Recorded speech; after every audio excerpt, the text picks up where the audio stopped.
여러분 안녕하세요, 롱자입니다. 오늘도 밖에서 인사를 드리는데요.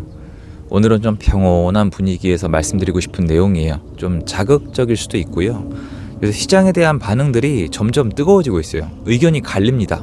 오른다 내린다, 일시적이다 장기적이다. 일단 이제 정규 강의를 준비하고 지금 많이 보러 다니면서 아마 지금 제가 제일 많이 체감을 하고 있을 거예요. 왜냐면 지금은 무조건 전국구를 봐야 되는 거거든요. 그러니까 국지적인 것만 보면 답이 안 나와요. 핫한 것도 있고 차가운 것도 있거든요.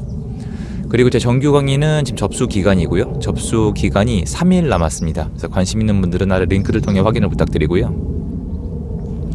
단편적으로 제 정규 강의 한번 말씀드려 볼까요? 정규 강의가 원래는 7월 달에 잡혀 있었는데 제가 지금 6월 달로 이제 당겨가지고 진행을 하고 있단 말이에요. 이거는 제 판단 하에 전 절대적으로 저와 함께하는 분들을 위주로 생각을 해요. 그래야 제가 존재할 수가 있어요.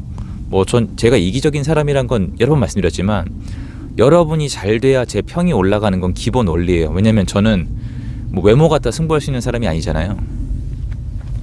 정규 강의 시작한 다음에 중간 지나서 하반기로 가면요, 저한테 연락들 오실 겁니다.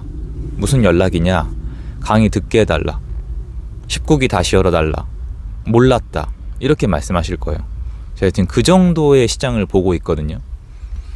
전국이 그런 건 아닌데 몇몇 지역들이 분위기가 이상해도 너무 이상해요. 저는 이런 것들은 지금 점검을 해봐야 된다고 생각을 하는데요. 지방도 이제 몇몇 곳들이 약간 이상 현상을 보이고 있지만 한번 예를 들어 볼까요? 지금 서울에 제가 갔다 온 곳 중에 제일 이상한 곳이, 참고로 저는 이곳을 추천을 많이 드렸어요. 제가 추천해드려서 사신 분도 계시고 혹시 이 영상 보시면 댓글 달아주시면 감사하겠는데, 성동구, 여러분이 생각하는 게 성수동이잖아요. 거기만 성동구가 아니에요. 동대문이랑 연결된단 말이에요. 거기가 아파트로 만들어진 택지가 아니라 아파트가 좀 이렇게 크긴 한데 뜸은 있어요. 근데 여기가 정말 좀 분위기가 핫합니다. 옛날에 비하면 덜 핫하지만 여러분들이 이제 생각을 바꾸셔야 돼요. 여러분 저 라이브 할 때 혹시 기억나세요? 라이브를 하면은 한 주도 안 빼놓고 강의를 하면 이메일에 늘 있는 질문, 진짜 이거를 매주 답변을 했었어요. 투자자가 없는데 거래량이 5천 건을 넘길 수나 있겠냐. 특히 작년에 4천 건까지 갔다가 4천 건을 넘기지 못한 이유는 투자자가 없기 때문인데, 그러면 취득세를 풀지 않으면, 종부세를 낮추지 않으면은 가망성이 없는 거 아니냐. 근데 저도 난 그렇게 생각하지 않는다 얘기하면서도 여러분들이 이제 제가 2년간의 시장 동안에 좀 많이 때려 맞았거든요. 제가 하는 일이고 제가 한 얘기가 있으니까 때려 맞는 게 맞다고 생각을 합니다만, 저도 사람이니까 맞으면 아프잖아요. 너무 계속 물어보시니까 나는 그렇게는 생각 안 하는데 지켜보자 라고 하다가 말을 점점 더 안 했어요. 근데 전 죽어도 다주택자 없으면 거래가 이 일정 이상을 넘어갈 수 없다는 얘기는 안 했어요. 왜냐면 제 경험 때문인데요. 제가 옛날에 직접 있었던 시장에서 다주택자 투자자 없이, 여러분 죄송합니다, 제가 좀 움직여도 이게 여기 지금 거미랑 모기가 있어가지고 좀 봐주십시오. 그때 다주택자 없이도 시장이 움직이는 걸 봤단 말이에요. 거래량이 어마어마했어요. 이게 우리가 생각하는 거랑 다르단 말이에요. 사람들이 이제는 조금 믿어주실까요? 사람은요, 여러분, 집을 사요. 그리고 저도 그거 원하는 거 아닌데 여러분이 집 살 돈이 없어도 남이 있으면 거래가 돼요. 그러니까 나만 중요한 게 아니라 시장이 중요한 거란 말이에요. 지금 이게 뭐예요? 진짜 너무너무 많은 분들이 시장 이대로 반등 안 된다, 규제 안 풀리면 안 된다, 금리 안 내려가면 안 된다, 이거 야 그만 좀 얘기해라고 하시지만 저한테 더 많이 얘기하셨잖아요. 제가 귀에 못이 박혔어요. 그 얘기를 하도 많이 하셔가지고. 제가 아니다 하니까 뭐라고 하셨어요? 너는 시장이 올라가야 먹고 사니까, 폭등론자니까, 부추겨야 되니까 그 얘기 한다고 얼마나 많이 비난하셨어요. 제가 지금 이 얘기하고 있는 타이밍에 시장이 지금 폭등하고 있나요? 전혀 아니에요. 겨우겨우 회복하고 있단 말이에요. 그런데 전 예전에 이런 시장을 본 적이 있거든요. 그리고 지금 시장은 진짜 최악이에요. 뭐가 최악이라고 말씀드리는 거냐면, 투자자가 집을 사서 만약에 가격을 변동을 시키잖아요. 그럼 이 사람들은 팔고 나가요. 투기꾼들이잖아요. 그런데 만약에 실수요자들이 집을 사는 거면요, 잘 안 팔고 나가요. 지금 집을 사고 있는 사람들이 누구겠어요? 이거는 저는 좀 편해졌어요. 이거 하나만큼은 자유로워졌는데, 지금 투기꾼들이 집을 산다라고 제가 얘기하는 분들에게 대놓고 얘기할 수가 있어요. 제정신이냐고. 다주택자 갭투자 투기꾼이 지금 들어갈 수가 없다니까요. 이게 제 의견이 아니라 자살행위예요. 웬만한 실력 가지고는 없어요. 여러분 갑자기 정말 죄송합니다. 아까 제가 평온한 곳에서 찍으려고 노력을 하다가 요 아래쪽을 뭔가 있으면 잘못 물려가지고 너무 아파가지고 일단 조치를 좀 하고 다시 연달아 말씀을 드릴게요. 다시 말씀을 드리려다가 앞에 내용이 전 좋아서, 포인트는 결국 지금 실수요자들이 사고 있다는 거거든요. 다주택자가 들어올 수가 없잖아요. 그럼 어떤 특징이 있냐면, 지금 선택 진짜 잘 하셔야 돼요. 투자자가 사면요, 일단 가격이 오른다고 쳐도 여러 번 말씀드렸는데 투자자가 생각보다 그렇게 많지가 않아요. 많죠. 투기꾼 같고 가격을 올리는 것 같죠. 다 인정해요. 인정하는데 비율적으로 따지면은 그렇게 많지가 않단 말이에요. 그러니까 약간 메뚜기 떼 같은 거예요.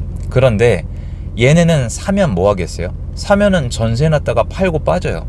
월세 놓긴 좀 애매하죠. 잘 안 팔리니까. 결국 전부 다 팔 사람들이에요. 얘네가 팔 사람들이란 뜻은 뭔 뜻이냐면 나중에 가격을 하락시키는 요인 중에 하나라는 거예요. 우리가 상상하기에는 얘네가 사놨다가 가격을 붙여가지고 더 비싸게 만들 것 같잖아요. 물론 그 역할도 합니다. 시장이 정말 좋으면. 하지만 이 시장이 좋으면이라고 말씀드렸잖아요. 투자자들은요, 시장을 좋게 못 만들어요. 좋은 시장에 들어와서 뭔가 이상한 현상을 만들어내는 사람들이지, 안 좋은 시장을 좋게 만들기에는 역부족이란 말이에요. 여긴 주식시장이나 비트코인 시장이 아니에요. 실제로 사용할 곳들이고 세금이랑 이자가 엄청 비싸요. 시장이 지금 안 좋았죠. 투자자들이 바꿀 수가 없다라고 제가 노래를 불렀잖아요. 근데 많은 분들이 뭐라 그랬어요? 투자자가 없으니까 좋아질 수 없다고 했잖아요. 틀렸죠. 성동구 가보시라니까요. 가보고 말씀하세요. 진짜로. 성동구뿐만이 아니라 용산구, 서초구, 강남구, 양천구, 뭐 강동구, 제가 보고 온 곳 중에 정말 여기 생각 이상이다 하는 데가 지금 한두 곳이 아니거든요. 그러면 이제 감을 잡아야 돼요. 지금 시장에 집을 누가 사고 있는지. 만약에 투자자가 아니라 실수요자들이 사고 있으면요, 큰 문제가 뭐냐면 상승세가 아니라 얼마나 올라가냐가 아니라 이 다음에 하락하기가 쉽지가 않아요. 정말입니다. 여러분이 그래프를 쫙 놓고 보시면은 2015년 이후로 서울이 일정 기간 동안에 올라간 다음에 상승분을 토해내질 않아요. 왜 그러냐? 그때 실수요자가 샀거든요. 제가 현장에 있었단 말이에요. 그때 투자자가 는 것도 맞지만 2013년도부터 실수요자들이 샀어요. 물론 투자 목적도 있었겠죠. 비율적인 문제인데 이분들은 나중에 헐값에 팔 이유가 없단 말이에요. 이때는 본격적으로 인플레이션을 인정을 해요. 물가 상승분을 집값에 생각을 해가지고 계산을 해요. 왜 그러냐면 실수요자니까. 그러니까 주택이 하나니까 최대한 세금이나 이자 페널티가 적어요. 세입자분들에 대한 리스크도 적어요. 자기가 들어가서 살면 되니까. 이런 사람들로 지금 주요 지역이 개편이 되고 있어요. 중산층이 나중에 좋은 아파트, 하이엔드 아파트를 살 가능성은 지금 계속 낮아지고 있는 거예요. 안 보일 뿐이에요. 여러분 지금 투자자 없어요. 있을 수가 없어요. 망하는 투자자만 있어요. 시장에 남아있는 사람들은 망하고 있는 거예요. 그러면 여러분이 지금 전세나 월세 만기가 다가오거나 아니면 집을 살지 말지 고민하신다면은 최소한 지금 시장이 어떻게 돌아가고 있는지랑 돌아가고 있다면은 누가 사고 있는지는 보셔야 되는 거예요. 그래야 나중에 시장까지 유추가 가능하기 때문이거든요.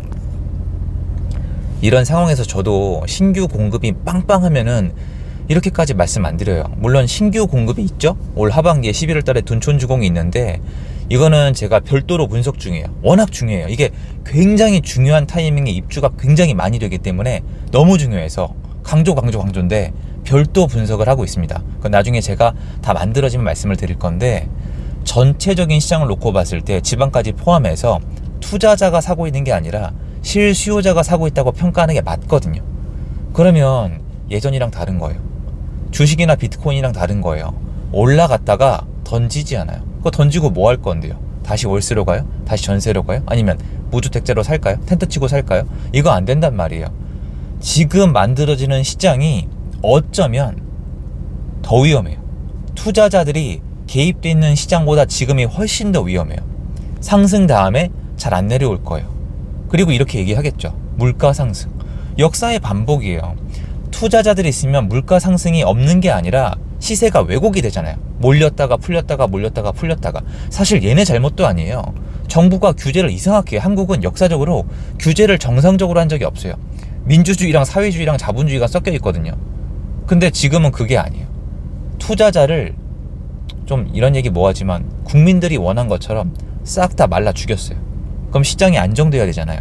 근데 안정이 안 됐죠. 완전 대원칙이 틀렸잖아요. 지난 정부에서 만든 대원칙이 가짜였다는 게 증명이 되고 있거든요. 그럼 시장에 부작용이 없을까요?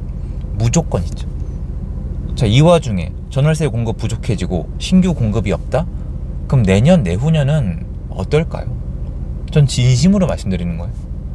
그거까지 같이 생각해 볼 수 있어야 된다고 생각을 합니다. 좀 전달이 됐으면 좋겠습니다. 중간에 위치 변동된 거 다시 한번 사과를 드릴게요. 근데 이게 지금 부어오르고 있습니다. 좀 봐야 되는데 아무튼 오늘 영상 여기까지고요. 도움이 됐으면 좋겠습니다. 감사합니다. 좋은 하루 되세요.